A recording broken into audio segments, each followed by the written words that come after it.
Welcome back. The New York Times driving the media news cycle this weekend with this story saying roughly $13 million has been paid out to address harassment complaints about Fox host Bill O'Reilly between 2002 and 2016. Could there be even more coming? Joining me now, Lisa Bloom, a victims' rights attorney representing Wendy Walsh, a former guest on O'Reilly's show who alleges he rescinded on his offer to make her a contributor after she refused to go to his hotel suite in 2013. Thank you very much for being here. Good morning. Now, how did you get involved with this case, Lisa? Tell me what Wendy's claims are. Well, this is not my first case against Fox News, and I don't expect it will be my last. Dr. Walsh is a longtime friend, and she had already been a client of mine on some business matters, and I'm very proud to stand with her and represent her. As you pointed out, she did not sue. She did not ask for a dime. She has not asked for any money. She simply has told her story publicly, and so I wonder what Mr. O'Reilly's response is to her, given that his defense is simply everybody's after money, but she's not even asking for any money. So why is she holding a press conference with you tomorrow? Because everybody in the media has come to her since the story broke yesterday asking for more information. And we do have something to reveal at the press conference as to what the next steps are going forward. I will give you a little preview. There needs to be an independent investigation of sexual harassment at Fox News. How many women have to come forward? By my count, it's already been dozens and dozens of women who have been reported in reputable media to have come out against Roger Ailes and now Bill O'Reilly and others. And I can tell you that the law firm Paul Weiss, who everybody in the media has said has done an independent investigation, has not done an independent investigation. So let me pause there. So Paul Weiss looked News. into the Ailes matter for Fox last summer. They represent Fox News. They told me that. That's fine. Fox News is entitled to have an attorney. Those are attorneys for Fox News. They have not done an independent investigation, and that needs to happen immediately. Now, Lisa, here's what folks at Fox are going to think. We know what they're going to think. You're a former NBC analyst and a liberal activist on a competing channel, CNN, a competitor to Fox, calling for an investigation of Fox. Isn't this all political? Isn't this all competitive? Yeah, that's all they have. Bring it on. How many women have to come forward? How many millions of dollars have to get paid before Fox News takes sexual harassment seriously? In my opinion, this network is the Bill Cosby of corporate America. Women over and over again are driven out. The dozens and dozens of women who have come forward and said, I was sexually harassed there. How many Gretchen Carlsons, how many Andrea Tantarases do we need? All of these women, by the way, driven out, their careers over. Bill O'Reilly is still sitting pretty. This has been going on since 2002, according to the New York Times article. I mean, this is absolutely outrageous. Do women's careers mean anything at Fox News? Do the laws of sexual harassment ever get enforced there? We don't see any evidence of that. 21st Century Fox would say yes. They would say we're having sensitivity training now, we're having sexual harassment training that we've learned from the Ailes scandal, and we're learning from it. They would say they've cleaned up the house. Okay, they would say that, but these claims are still going on from 2016, after Roger Ailes left, according to the New York Times article yesterday. Sensitivity training is not enough. I say bring back the women who were terminated after they brought claims of sexual harassment, drive out the predators at the network, and then we'll think you're starting to take this seriously. Are you the right person, though, to be speaking out? I mean, I'm just thinking about this optically. You're very anti-Trump. You're taking on a pro-Trump host. Are you the right person to be representing Wendy Walsh? You know why I'm anti-Trump? Because I represented 4 of the women who accused him of sexual harassment and sexual assault. This is not about me. Okay, this is about Fox News and their culture of sexual harassment and showing over and over again that they don't get it. And I believe there are more women out there, and to them I say get a strong woman to stand with you. It doesn't have to be me, but it should be a feminist attorney. I know you're scared. Dr. Wendy Walsh is very scared. She has me at her side, and that's what you need. You don't have to go through this alone. So in O'Reilly's statement this weekend, it's on his website, BillO'Reilly.com, he said, the worst part of my job is being a target for those who would harm me and my employer, the Fox News Channel. I asked his spokesman to come on this program, he declined. I asked his spokesman to provide someone else to speak for him, and he declined. But that's what the statement says, that O'Reilly feels he's a vulnerable target. What's your response? Oh, boo-hoo-hoo. It's so hard to be Bill O'Reilly and have woman after woman come forward. Some of them, by the way, reportedly with recordings of what he said to them, of, you know, what he was doing in the shower, which I probably can't say on your show, right? It's not like people are accusing him of, I slipped and fell on your property and I'm suing you. It's always sexual harassment. And you mean to tell me woman after woman for 12 or 13 years, they've all conspired together, women who don't know each other, to accuse him of sexual harassment. How many women have to come forward before he starts to take this seriously and stops portraying himself as a victim? Lisa Bloom, thank you very much for being here. Thank you. You can imagine we'll have plenty more on this story in our nightly newsletter. You can follow along all week long, nightly updates. Go to reliablesources.com for our nightly newsletter. I took a week off from @RealDonaldTrump. That's right, Sunday through Saturday, I did not look or read about a single one of the president's tweets. And I have to tell you, when you log on and read them all in a row, it really is downright shocking. No, it's not surprising anymore, but it is still seriously shocking. Lambasting real news outlets as fake news has become a crutch for him. Here's one of the many examples. He wrote, "It is the same fake news media that said there is no path to victory for Trump that is now pushing the phony Russia story, a total scam." And here, the president resorting to name-calling, saying, when will Sleepy Eyes Chuck Todd and NBC News start talking about the Obama surveillance scandal and stop with the fake Trump-Russia story? So, is that more deflecting, more distracting by the president? Joining me now, Jeff Mason, president of the White House Correspondents Association and a White House correspondent for Reuters. And here in New York, Charles Blow, columnist for the New York Times, and Matthew Continetti, editor of the Washington Free Beacon and contributing editor at the Weekly Standard.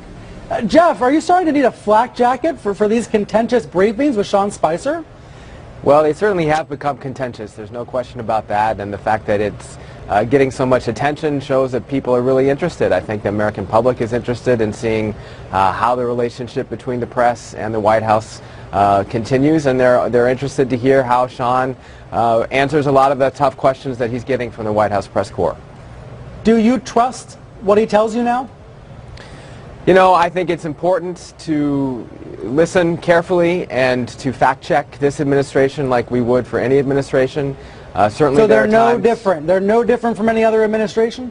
I'm not going to contrast. I'm going to say it's important to fact-check. And there's no question that there are things that have come out of the mouths of administration officials in this administration, including President Trump, that have not been true. And that requires a steady hand by the press, fact-checking and following up. So I'm pulling up Trump's Twitter feed since I took a break for the week, and I wanted to ask you, Matthew, about it. His most recent post this morning from the president, he said the real story turns out to be surveillance and leaking. He says, find the leakers.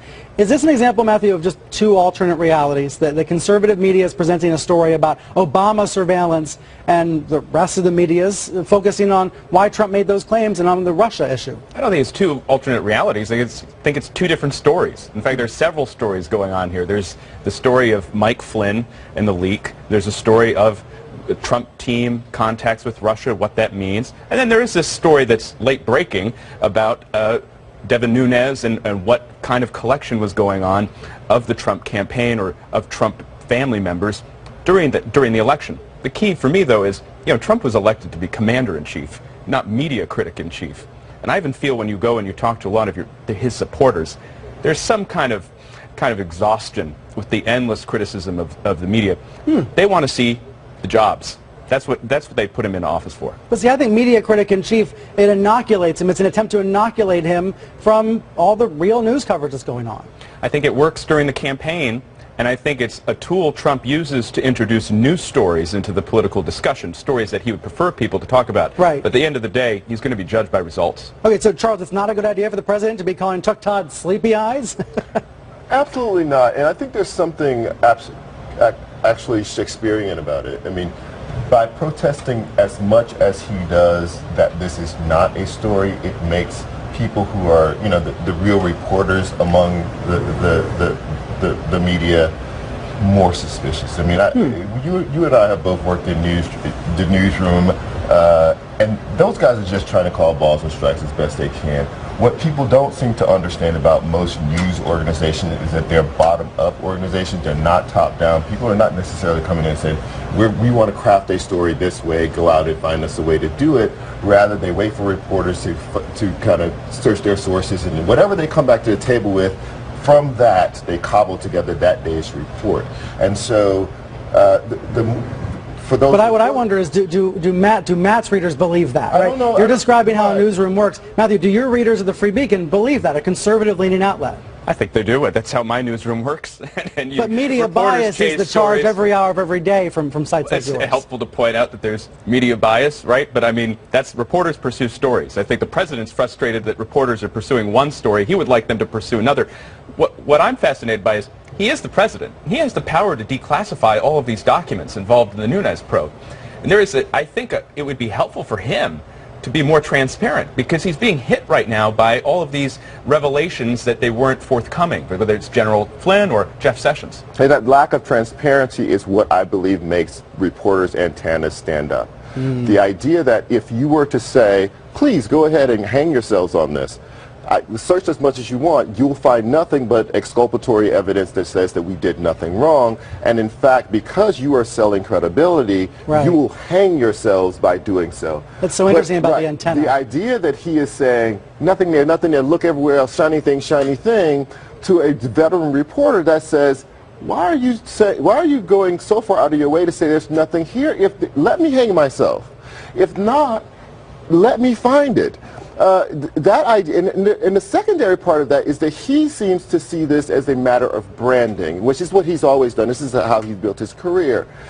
He looks at what is coming out of these reports as damaging his brand, and he's basically saying, you damage my brand, I will damage yours. You continue to report things about me, I will continue to call you fake and false and failing. But very profound, On Tyranny by Timothy Snyder. One of America's most distinguished historians, Snyder has spent his life studying the dictatorships of the 20th century. He looks around the world today and sees warning signs that remind him of the 1920s and 30s, when economic crises and rising nationalism caused the collapse of Western democracies. He provides 20 lessons from the 20th century to prevent history from repeating itself. And now for the last look. President Trump rolled out a new executive order this week to roll back Obama-era rules that combat pollution and climate change. This comes after a previous order that could strip regulations protecting smaller rivers and streams. At the same time, I read about two other nations that are actively trying to protect their own waterways, but in unusual ways. Let me explain. The Wanganui River in the North Island of New Zealand was recently granted an unusual status, that of a human being. That's right, the government declared that the river, one of the indigenous Maori people consider sacred, would be given the same rights, duties and liabilities of a legal person. And 7,000 miles away this week, two more rivers received a similar distinction. An Indian court granted the Ganges River, sacred to 1 billion people, and the Yamuna River, along with all their tributaries, the status of living human entities. The court said the rivers, which are often tainted with sewage and pollution, are central to many Indians' physical and spiritual health. It even assigned legal parents to protect the waters. Polluting or harming these rivers in either India or New Zealand could now be equivalent to harming a human person. Of course, simply declaring these water bodies to have the same rights as human bodies is just one step. The difficult task of cleaning and maintaining these spiritually significant rivers will still be up to governments, businesses, and of course us two-legged Homo sapiens. The correct answer to the GPS challenge question is B. In June of 1942, the Senate unanimously approved 3 separate congressional resolutions declaring war with Bulgaria, Hungary, and finally Romania. All 3 resolutions said war had been thrust upon the United States by those countries. Throughout history, Congress has officially declared war just 11 times, but also agreed to additional resolutions authorizing the use of military force. Thanks to all of you for being part of my program this week. I will see you next week. Hey, I'm Brian Stelter, and it's time for Reliable Sources. This is our weekly look at the story behind the story of how the media really works, how the news gets made. In this hour, how a narrative gets made. Another tough week for President Trump. So what does he do? Reignites his war against the news media. Speaking of that, today has been declared International Fact-Checking Day. So does the White House get a mostly true or a pants on fire grade for this week? The top editor of PolitiFact is coming up. But first today, the toxic culture inside the country's highest-rated cable news network. This weekend, there's a new report about the women who say Fox News star Bill O'Reilly harassed them, and a new report about the secret settlement payments that are now being revealed. It's all included in this front-page New York Times story, saying that 5 women were paid by either O'Reilly or by Fox after accusing him of either sexual harassment or other sorts of verbal harassment. The Times says the payouts totaled a staggering $13 million. The first settlement was back in 2002, as you can see here. But 2 of the payments happened just last year, after the sudden departure of Fox News founder and CEO Roger Ailes. Remember, Ailes was sued for sexual harassment by ex-anchor Gretchen Carlson, and then many other women came forward as well, including Megyn Kelly. Ailes was pressured to resign, but the problems at Fox go deeper. There's now a federal grand jury investigation. Other unrelated lawsuits are pending. And O'Reilly is sort of the center of the Fox universe, the biggest star with the biggest ratings on cable news, responsible over the course of his 20 years on Fox for hundreds of millions of dollars in profit. O'Reilly says that makes him a big target. He is denying the claims against him. But all of this begs a question. If Ailes was dismissed because of numerous harassment claims against him and Fox said this kind of behavior would not be tolerated anymore, then why does O'Reilly still have a job? The biggest job on cable news. We will talk to one of the attorneys for an alleged victim coming up. But joining me first are the 2 reporters who broke this story for the New York Times. Emily Steele here in New York, and in Washington, Michael Schmidt. They co-bylined the story on the front page of today's paper. Also here with me, Matthew Garahan, global media editor for the Financial Times, who also broke some news this week about Fox, about the Murdoch empire. So thank you all for being here today. Emily, let me start with you on the broad strokes of this story here. You have a very detailed story that I believe you've been working on for many months. Can you tell me how this story came about? So this story came about, we were in the middle of the scandal with Roger Ailes last summer, and we thought that we should start looking into what else was happening at the network. There was this case with Andrea Macris that happened in 2004 where she sued him for sexual harassment, and we are curious to look what was happening there. And in the course of our reporting, we found that there were other settlements and other women who had made allegations against Bill O'Reilly. Macris was the not secret settlement. This was a very public deal. You say it was a $9 million settlement back in 2004. So you're saying there were $4 million worth of other settlements that were made more privately. Right, that's what our reporting shows. And what is O'Reilly saying about this? What O'Reilly has said is that he is, because of his prominence, he's a target of suits and allegations. Does that stand up? Is that true? Well, what we've seen is that there has been this pattern where a number of women have come forward to make complaints about him, and as a result of those complaints, there have been settlements that were made. Let me turn to Michael as well. Michael co-bylined the story in today's paper. Michael, Emily was describing how this has been in the works for months. What was probably the most important revelation that you believe you all found, the most important fact you all have put on the record? The biggest thing here was establishing that payments had been made after Ailes left. That showed that Fox's way of approaching this had not really changed, and that they were willing to cut these deals and hope that they remain secret in a way to keep them out of the press. They saw this as the only way that they could deal with this without them bringing, sort of bringing the issue to light. The thing at Fox, which they would say is that, look, we're under an enormous amount of pressure here. The Ailes stuff was out there. These were meritless claims, but this was the only way we could deal with them. Do you find that in your reporting, Michael, in other businesses? The line I'm getting from folks who are on O'Reilly's side is, hey, everybody settles. Companies settle all the time. Everybody settles. O'Reilly is no different. Is that true in your reporting in Washington?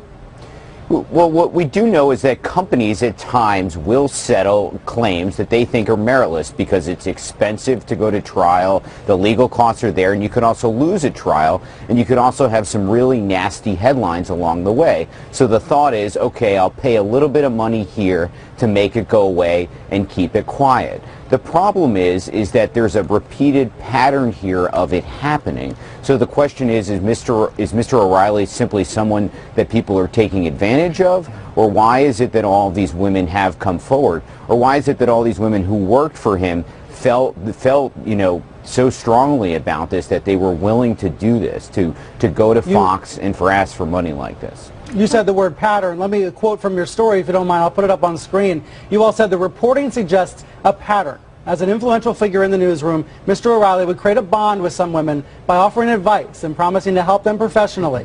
He would pursue sexual relationships with them, causing some to fear that if they rebuffed him, their careers would stall.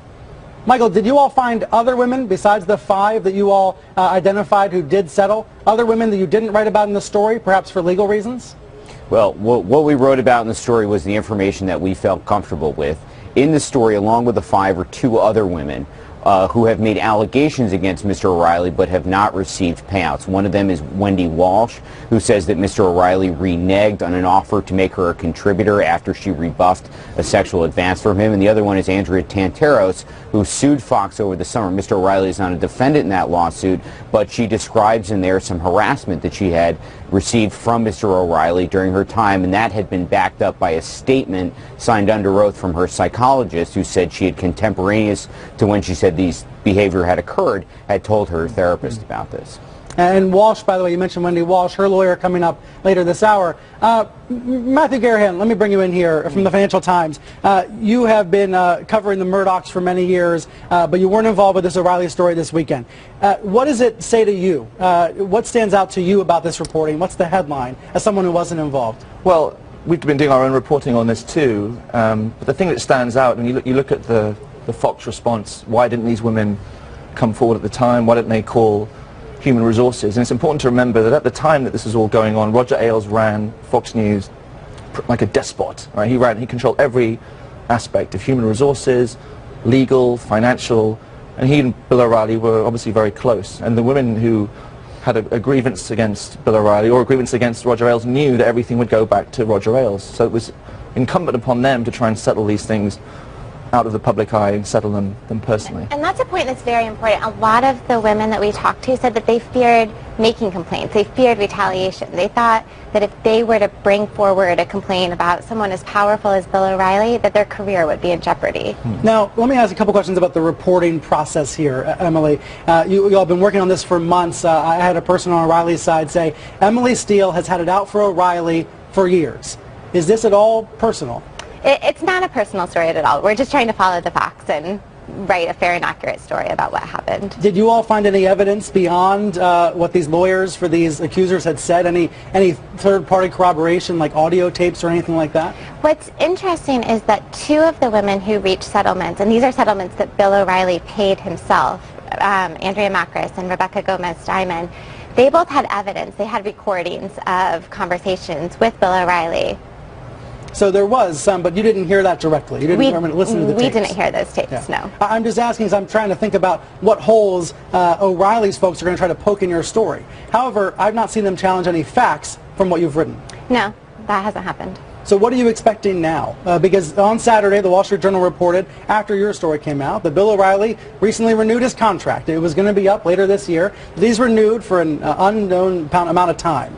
He'll be staying at the network for a while. Do you think there's any fallout to come from this? I think one big question is whether there are other women who might come forward with allegations or accusations. And you can't say whether you have other women besides the 5 settlements and 2 others you name in the story. You can't say if there's other women you all interviewed. Like what Mike said, the facts in the stories that we put in the story are the facts that we thought were ready to go for publication. If I can just say that there are clear parallels here between the culture at Fox News, the fact that it was effectively this rogue unit run by someone who did whatever he wanted, pretty much, who had complete control of every aspect of the business.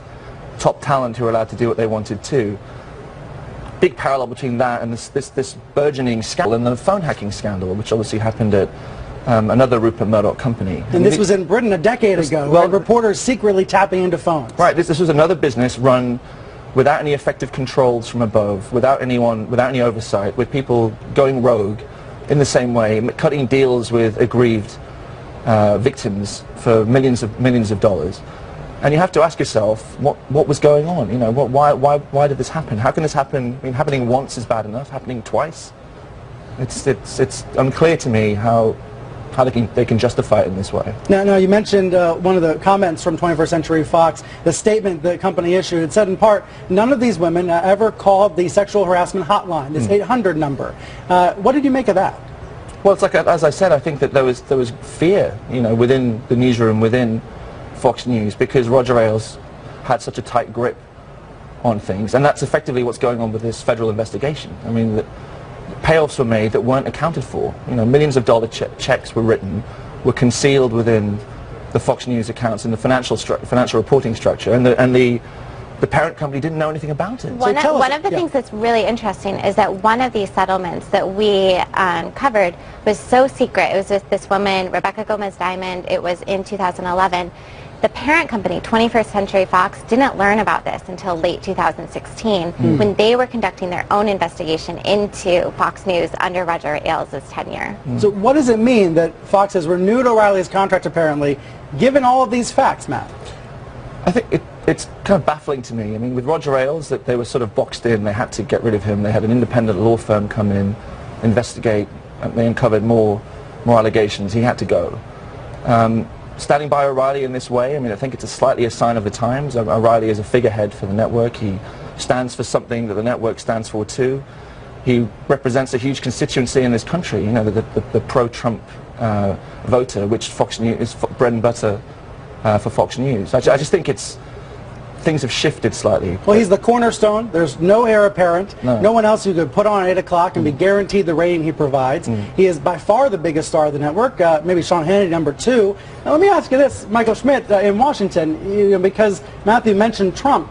Is Bill O'Reilly the Donald Trump of Fox News? Well, he certainly, as you pointed out, he's certainly the face. And the question here will be, is there any other pressure on Fox to really do anything? In the case of Ailes, there was a lawsuit that was moving ahead. There were other women that were coming out, and I think that Fox really started to feel the pressure. The question is there any other pressure that can be put on, that will be put on Fox, that will be put on the Murdoch sons to actually do anything here? And that really remains to be seen. I mean, this could, O'Reilly could sort of ignore this, Fox could ignore this, and it could kind of fall off. But if this becomes, let's say, part of the federal investigation, or if there are other women that come out, then Fox is going to be forced to defend it in a way that they haven't at this point. They haven't explained publicly why O'Reilly was treated differently than Ailes, and until that happens, they may be able to avoid that. You mentioned the federal investigation. Matt brought it up as well. Was your story, Michael, linked at all to this federal investigation? Is there any connection? We see no, at this point, we see no connection to the federal investigation at this point. But as as a law enforcement reporter myself, when the feds get in and they start looking at things, they continue to dig and look at other things. And if they see vulnerabilities or they see possible other wrongdoing, they really like to dig in on that. And although the U.S. Attorney in the Southern District of New York, Preet Bharara, has been pushed out by Mr. Trump, that's a very aggressive office that takes on very, very aggressive cases. And when you have them rummaging around in your stuff, that's not a good place to be. Fox said back in a month or two ago that they had not been subpoenaed, that they were cooperating with the attorney's office. I'm told that remains true today, still no subpoena. So, Matthew, what does it mean to be under a grand jury investigation? You reported the grand jury is going to meet again this week and that someone's been offered immunity. Yeah, at least 2 witnesses have been subpoenaed and have been offered immunity. One of them is Mark Kranz, and he's the former CFO of the company, of Fox News. He's the guy who wrote the checks. And if anyone knows where the bodies are buried, it's going to be this guy. So, Fox News and its parent company, 21st Century Fox, may be bullish about how this all pans out, but there is a determined set of investigators within the Southern District of New York who are looking at this, even with Preet Bharara gone. By the way, he had to recuse himself from this investigation anyway because of a friendship with Viet Ding, who's a 21st Century Fox board member. So he wasn't involved anyway. So slight red herring that he's no longer in the frame. Interesting. But they're looking at it, and they've got witnesses subpoenaed, and they've got the power to go in there and shake the tree. So we have 2 separate stories here that may eventually be related, but right now are separate. Yeah. This grand jury investigation into Fox, finding out about these payments, and then this Bill O'Reilly story that you all have broken in the New York Times this morning. So let me wrap up by going back to the O'Reilly story. Emily, your colleague was talking about what the fallout could be. Could there be something like an ad boycott? Could there be some sort of financial impact on the show? That's a big question. You see that he has generated more than $400 million in revenue in ad revenues on his show over the last 3 years, and you wonder, will those advertisers continue to support him? The other big question too is whether women inside of Fox News what they'll think about this and whether there will be some backlash inside the network, inside the company. I think that's a crucial point. I would add maybe a semi-related point. Will women appear on Reily's show? Would anybody choose not to go on the biggest show on cable news because of these allegations? Matthew, do you see other versions of fallout, other possibilities here you'll be looking for? I think the ad boycott is interesting. I don't think necessarily that's going to happen in the short term, but it just creates this pretty bad impression, a bad atmosphere around the place. I mean, James Murdoch and Lachlan Murdoch are going to end up running the company that their father, Rupert's sons, don't like this one bit, I can tell you. And there are people within the network itself who don't like this one bit. Rupert Murdoch, the buck stops with him. He's running Fox News and has been since Roger Ailes was pushed out. These are his decisions. This is such a tricky situation, right? Because O'Reilly says there's no merit to these claims. And yet the people around O'Reilly, the people running the company, they all sort of know that he has this reputation inside the company. That he may have these consensual relationships, but these women now say it was sexual harassment. On that point, there's a big question about whether there is a such thing as a consensual relationship in the workplace. If someone has power over you, if they have power over your career, you might enter into this relationship thinking as a woman that you have full power and authority. But what happens when you want to get out and that person has power over your future, your job, your career? Can you? Emily, Matt, Mike, thank you all very much for being here today. Coming up, one of the lawyers involved in this story, involving Fox News and the culture there. Well, it's an extraordinary thing to realize that $13 million has been paid out by Fox to these different... O'Reilly and Fox, right? O'Reilly and Fox regarding these sexual harassment cases. And what it really shows is that nothing has changed. I mean, obviously what Lisa Bloom said is absolutely right, that Fox News is the Bill Cosby of media companies. But at the same time, unfortunately, sexual harassment has not changed. And one of the points that really we're making at Women in the World this week is, because we have Gretchen Carlson, who really is the giant killer with regard to this, because she's the person who toppled Roger Ailes. First to sue Ailes, yeah. But, she also was a very affluent woman with, a lot of connections and a top lawyer who's also joining us.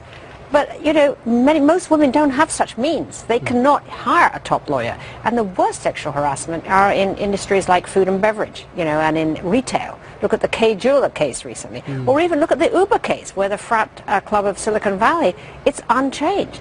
So it's really a huge issue that has to be addressed. Actually, Kirsten Gillibrand has been very good on this, particularly with regard to the military, where she talks about how the superiors in the military cannot adjudicate these cases because frequently they're the harassers. And you included that in your op-ed this morning in the New York Times. There was a quote I wanted to put up on screen from it. In this morning's paper, you wrote, "In corporations, it's turned out that the trouble isn't the glass ceiling, it's the sticky floor."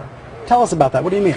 Well, what I mean is that we keep, you hear all of these big CEOs at Davos, swinging around talking about their, the pipeline, they like to call about the big pipeline of women headed for the top, and all of these schemes and initiatives about developing women to go to the top. But they don't get there. I mean, the numbers are still paltry, and it is that women are still kind of stuck there in the middle. They may well be very high in the companies, but they're not making it to the top spot. And that's largely because corporations are not hospitable to women and their different needs. They're still stuck in their sort of 20th century male construct of what a business environment looks like, rather than reinventing the business environment for the needs today of a wholly different kind of a working life. In the media business, is that partly because these companies, these big media companies, are still almost all run by men? They are all run by men. And we'd like to think that Bill Reily is part of is a Paleolithic predator from the age when, the white entitlement of guys of his kind was still there. But it's actually all the way through the company. And I think at this point, they have to clean out that entire shop. That culture is not fixed. And it won't be really until Bill O'Reilly hits the door. Now, you did make it to the top of the New Yorker, Vanity Fair, creating the Daily Beast. Now, if you were running a daily newsroom right now or a magazine right now, how would you be covering President Trump? Well, I think if I was editing Vanity Fair, I would put him in the cover as Mad King Ludwig. I'd have him in a gold bathrobe wearing a crooked crown, holding his iPhone, tweeting. Because, we're covering a kind of it's almost like being in the ward of a mental hospital half the time with what's going on with Trump. I mean, you can't make it up. You think that we're all the patients of the mental hospital? What do you mean? Well, I mean that, watching his behavior, it's like watching Out of Control. That's what makes it such riveting viewing. his entire administration seems to be so out of control, and unfortunately it's addictive. I mean, Is that part of the problem? There was a New Yorker cartoon this week, right, that said, oh, we're just at home binge watching CNN. Exactly. And, you know, folks here at CNN liked that, right? Ratings are up across the board for Trump coverage. You can't get enough of it. Is that a bad thing in some ways? It's a disastrous thing because, you know, you're actually talking about very serious things that are not being discussed, and that is what's so scary about it. I mean, I was thinking the other day, how many hours have been spent by everybody in Washington in the last, 2 months, whether it's in the intelligence community, national security, everybody trying to kind of retrofit the crazy tweet about being eavesdropped by Obama. It's like the need to backfill his mendacity by so many different agencies is the most time-consuming thing right now in government. It was a month ago, and we're never going to get that month back. That Exactly. tweet about those tweets about Think the about all the wiretap. things that weren't done in that month. So you've got Hillary Clinton at your conference this week. What would you like to hear her address? What do you think she should be doing next? Well, that is a very interesting question. We have her introduced by Samantha Bee and interviewed by Nick Kristof of the Times. I think that everybody in our summit at Women in the World is really looking for from her, a way forward. It's because, in a sense, her loss has motivated women in a way that, in a sense, her campaign never quite managed to ignite.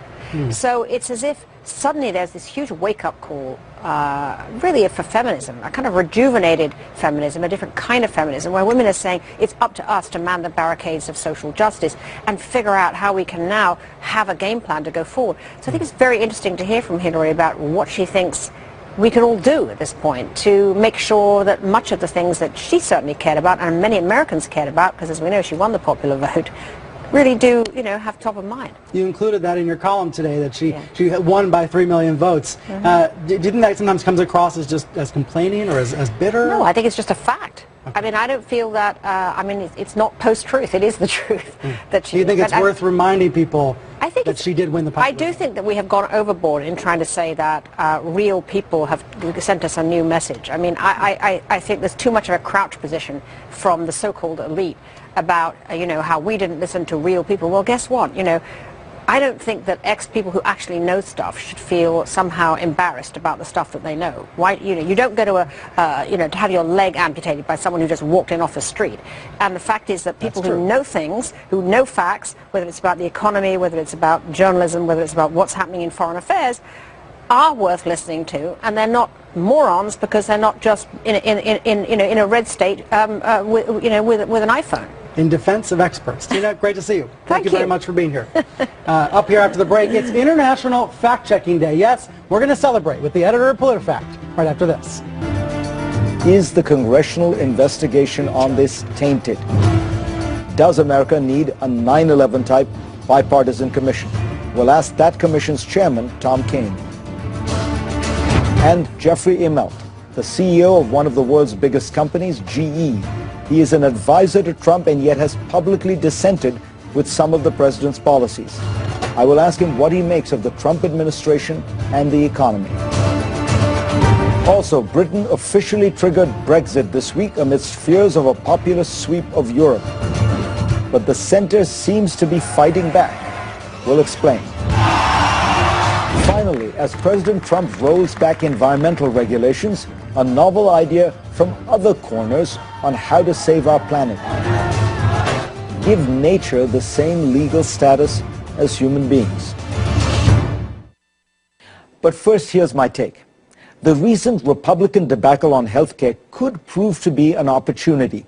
You see, it's highlighted yet again the complexity of America's medical system, which continues to be by far the most expensive and inefficient in the advanced world. But Donald Trump could actually use the legislative collapse to fix healthcare if he went back to basics and to his core convictions on the topic, which are surprisingly intelligent and consistent. Really. There is an understandable impulse on the right to assume that healthcare would work more efficiently if it were a free market or a freer market. It's true for most goods and services. But in 1963, the economist Kenneth Arrow, who later won a Nobel Prize, offered a simple explanation as to why markets would not work well in this area. He argued that there was a huge mismatch of power and information between the buyer and the seller. If a salesman tells you to buy a particular television, you can easily choose another or just walk away. If a doctor insists that you need a medicine or a procedure, you are far less likely to reject that advice. Every advanced economy in the world has implicitly acknowledged this argument because they have all adopted some version of a state-directed system for healthcare. Consider the 16 countries that rank higher than the United States on the conservative Heritage Foundation's Index of Economic Freedom. All have universal coverage and state-driven, guided or operated systems. Hong Kong, often considered the most unregulated free market in the world, has a British-style government-run system. Switzerland, one of the most business-friendly countries, had a private insurance system just like the United States, but found that to make it work, it had to introduce a mandate, like Obamacare. I am particularly struck by the experience of Taiwan, which canvassed the world for the best ideas before creating its system. It chose Medicare for all, a single government payer with multiple private providers. The results are astonishing. Taiwan has achieved some of the best outcomes in the world while paying only 7% of its GDP on healthcare compared to 18% in the US. I asked William Tsao, an economist who helped devise Taiwan's model, what lessons they took from the United States. You can learn what not to do from the United States rather than learn what to do. Americans often assume that despite its costs, American healthcare provides better services than others. For example, we often hear about the waiting time for care in other countries. But according to the Commonwealth Fund, among industrialized countries, the US is in the middle of the pack for wait times, behind even the United Kingdom. Trump has now taken up the call to repeal Obamacare. But until recently, healthcare was actually one of the rare public policy issues on which Trump had spoken out consistently for 20 years. In his 2000 book, The America We Deserve, here's what he said. I'm a conservative on most issues, but a liberal on this one. We should not hear so many stories of families ruined by healthcare expenses. We must have universal healthcare. We need as a nation to re-examine the single-payer plan as many individual states are doing. Trump was right on this issue for much of his life. He has recently caved to special interests and ideology unmoored by facts. He should simply return to his convictions, reach out to the Democrats, and he would help America solve its healthcare crisis. For more, go to cnn.com/Fareed and read my Washington Post column this week. And let's get started.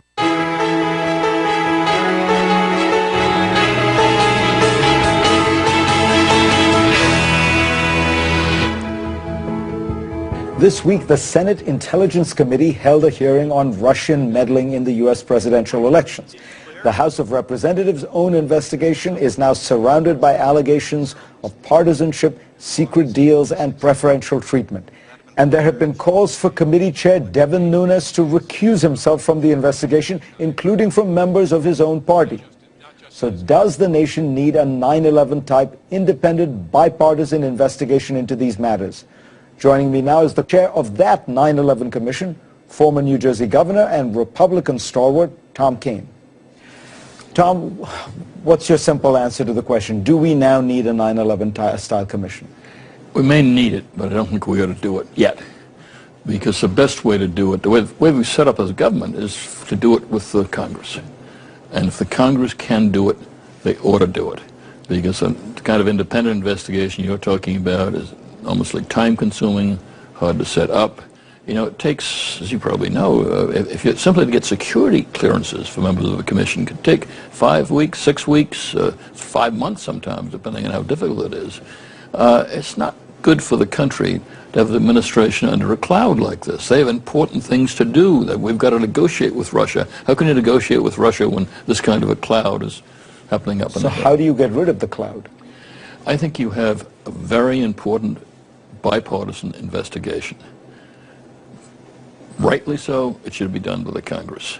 I would say it ought to be bipartisan and bicameral. I mean, can the House committee investigate? Do you think it's tainted now with what you know?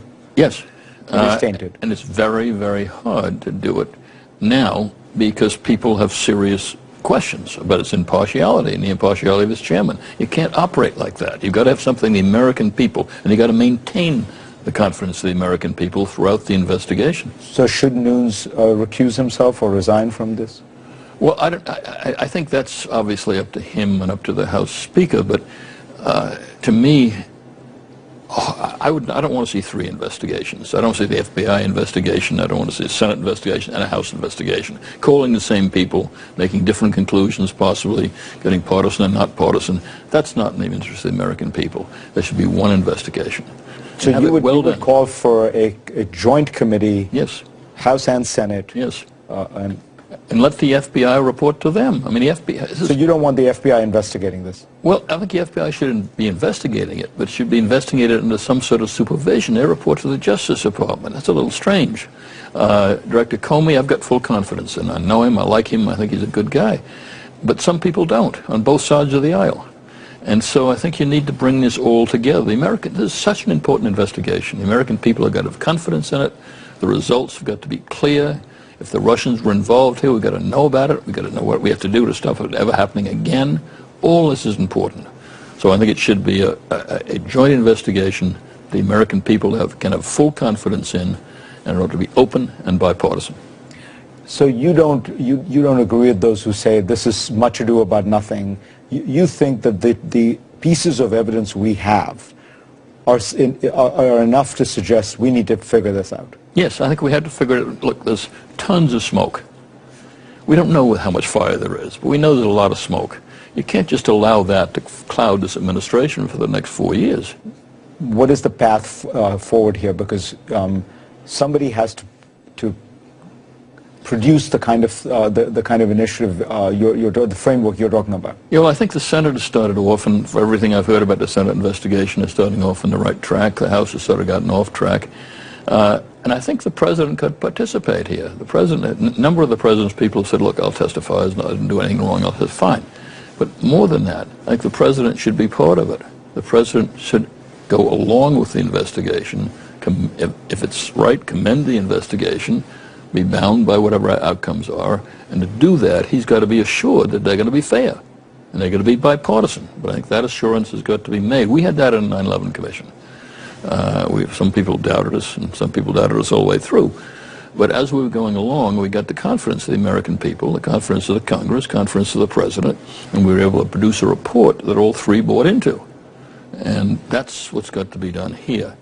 One of the aspects of the 9/11 Commission that seemed to me very important was it shed light on a whole range of topics, not just maybe the specific one of why 9/11 happened, but it shed light on all kinds of ancillary topics. Do you imagine that something like this, a proper commission, could shed light on this whole issue of cyber war, hacking, foreign governments interfering, how we should think about these issues? It would be enormously helpful if it did, because look, we haven't got a handle on cyber yet. Cyber wasn't even around when we did a 9/11 Commission. But since then, when I've talked to the chiefs of intelligence agencies in the previous Obama administration, every one of them said, number 1 is a cyber threat. That's the thing we should be worrying about most out of the whole intelligence bunch. And so if that's true, we've got to do much more about it than we're doing. Tom Kean, pleasure to have you on, sir. Thank you, sir. Next on GPS, one of America's top CEOs. He's advised President Obama. He now does the same for Donald Trump. GE's chairman Jeffrey Immelt on how big business will fare under the art of the deal president. He joins me now. Pleasure to have you on. Very good to see you again. What do you make of the American economy right now? There's a wonderful article which points out that all the soft data, meaning consumer confidence, the stock market, has been booming since President Trump was elected. But all the hard data, the actual numbers for business orders and the like, are flat.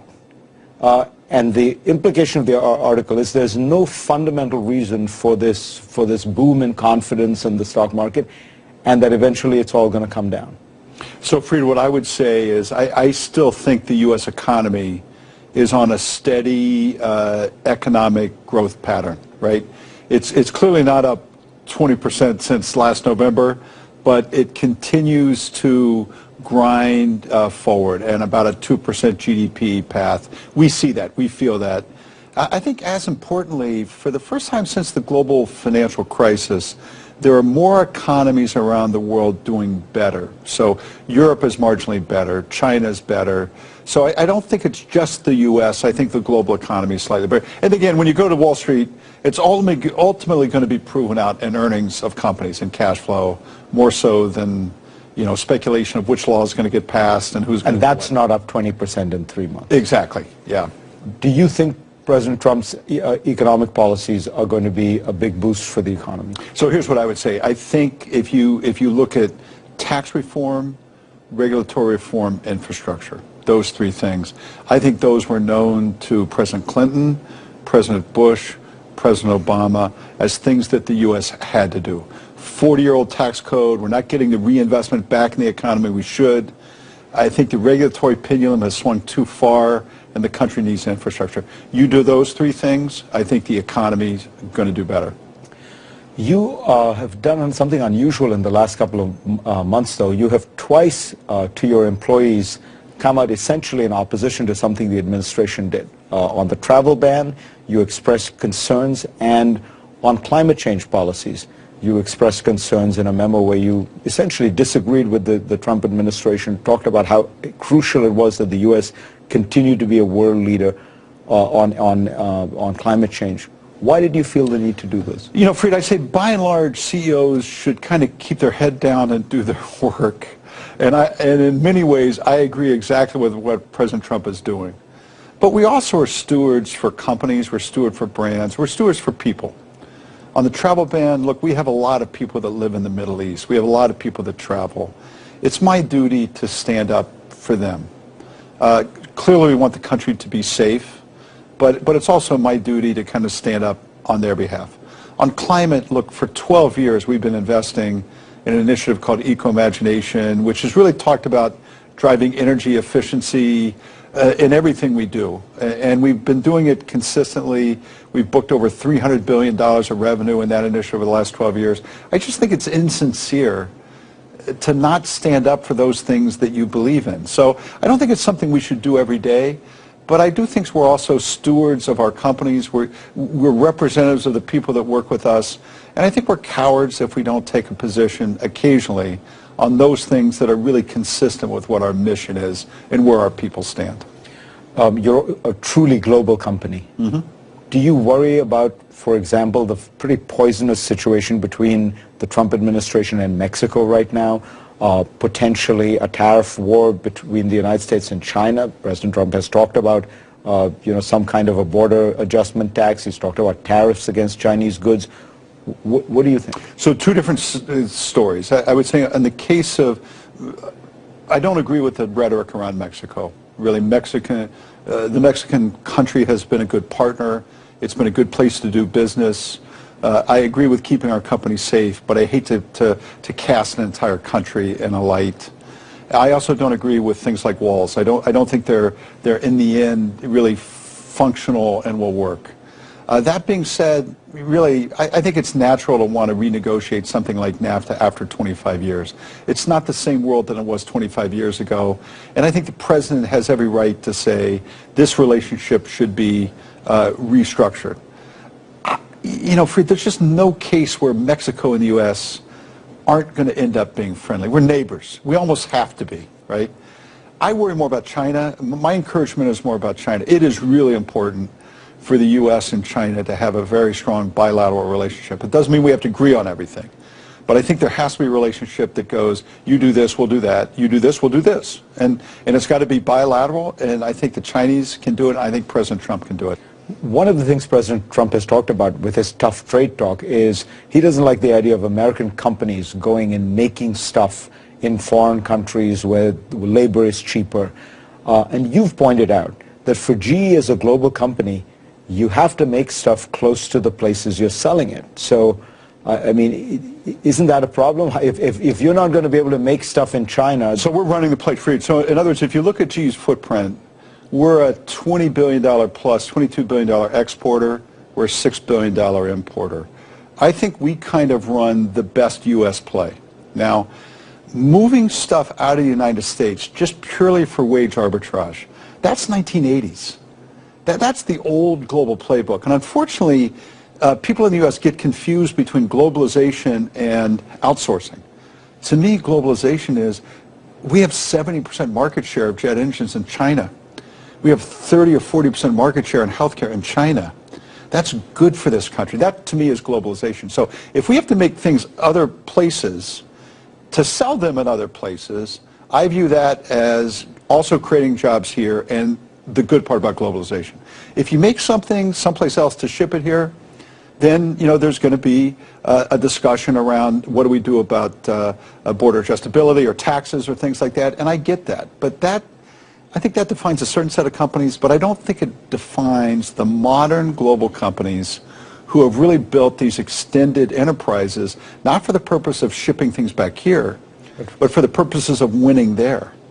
And that, I think, is not being a bad citizen. I think that's being a good citizen of this country. Our people aren't afraid to compete. Since 2001, when his predecessor, Jack Welch, retired.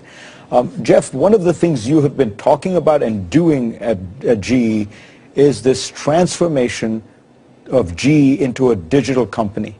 On the face of it, it sounds like an oxymoron. You're talking about a company that was almost defined by the fact that it makes stuff, jet engines, refrigerators, wind turbines. What does it mean to become a digital company? So in our parlance, what it really means is how do you become a better industrial company? So one of the things that's happened around technology is the advent of sensors and controls that take continuous data off industrial products. You can now model that data for the purposes of productivity, and it's explosive. It is completely redefining what it means to be an industrial company. So in other words, you can track a jet engine, you can monitor its performance, you can treat it as a unit of one, you know when it needs to be repaired, you know how it needs to be repaired, you know how to optimize its performance. You can predict when it's when it needs to, and you can do the same thing for MR scanners, for gas turbines, and for everything. You run your business differently, you run your installed base differently. That, when we started maybe 6 or 7 years ago, I didn't really know where this is going to go. Now I can tell you, Fried, this is a huge idea. This is a great idea. Now the question is, are we good enough to do it? But that's a different set of challenges right now, and that's what we're really all about, is how do we capture this vast new market? So just to help our viewers understand, this was how the head of a big software company explained it to me. He said it used to be you made elevators, and you made all your money in the elevators. Now you sell elevators all over the world, but you have computers and sensors that will track exactly when each elevator stops, starts, breaks down, and what the human flow, the human flow is, and you people customize management. Service and you make your money on the service contracts that are built on big data rather than just on the actual. You described it. You should come to work for GE. You just know that's exactly the world. And we've had the consumer internet as defined by, let's say, Amazon. We've had the enterprise internet as defined by Microsoft or Google. Now the next phase is the industrial internet. It's going to be a multi-hundred-billion-dollar industry, and we're just in the very beginning phases. And this is a place where industrial companies can play because we know energy better. We know aviation better. And a lot of it has to do with the domain and how the products actually work. And so we've been an investor for 6 or 7 years, a big investor. Last year we invested $4 or $5 billion just in this, and we're seeing the returns. So it really is changing the company. And when people hear all this now, especially after this last year, they think to themselves, this sounds really great, but what happens to that steel worker? What happens to the guy who makes the turbines? Are you describing a world in which, software and robotics make these factories much more productive, much more high-tech, but there are many fewer people there? I think the next space that we go through is one with what I would call the smart worker. So in other words, the first phase of the digital industrial is going to make the service workers smarter. It's going to make the factory workers smarter. It's going to make the radiologist smarter. Let's take a field service person. The real value that they can bring is they fix something right the first time. Frequently you have to go back and repair it because they don't have all the knowledge right there. A factory worker for GE that's making $30 plus an hour, they're as adept with a welding machine as they are with a computer. That's how you create high-value jobs. So I think, Fried, we're getting lost here a little bit. Our productivity hasn't been very good. The way you create high-value jobs is you have to make your workers more productive. the first phase we're going to go through here, I think is going to make current workers more productive. That's a good thing. Now, 20 years from now, are you and I just robots that are here talking to each other on a Sunday morning? I'm not that smart, to be honest with you. I think the first incremental step is to make the existing workers better, smarter, and more competitive, and that's what's happening inside our company.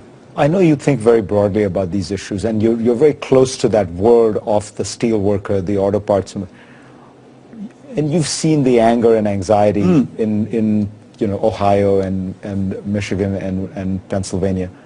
What do you think the answer is? Is there a way to reindustrialize the upper Midwest, or are these just, that's a world that's gone away? Look, I think there's a way to create more manufacturing jobs in the country. I don't know exactly where it is. And the reason why they're good jobs is, look, if somebody is working for GE and they're making 25, 30 bucks an hour, and let's say they lost that job because the markets are terrible or things like that, they don't go to another job down the street that pays them the same amount. They go to a job that pays $15 an hour. And that's why people are so angry. So I stand back, Fried, and say, let's look at Germany. Germany has high wages. 24% of their labor is manufacturing, 9% in the U.S. What do? Great training, great infrastructure. They have an export bank. They have a tax policy that encourages it. The banks have to lend money to small business. So let me put it one way. You have a highly intrusive government that both demands certain things of industry and pays for it. I mean, during the recession, the German government paid firms to not lay off workers. The reason why I raised the case is that we all want to migrate right away to Mexico and China when we can look in the mirror and see another country that actually has won. Is winning in this regard. Now, look, we have 5% of the people in the world in the U.S., 25% of the global economy. We're not going to sustain that unless we know how to make things here and sell them every place in the world, and that's where the most valuable manufacturing jobs are created. Jeffrey Immelt, pleasure to have you on. Great. Thanks, Fried. Good to be with you. When we come back, this was supposed to be Europe's patriotic spring, during which a right-wing populist wave would sweep across the continent, winning major election after major election.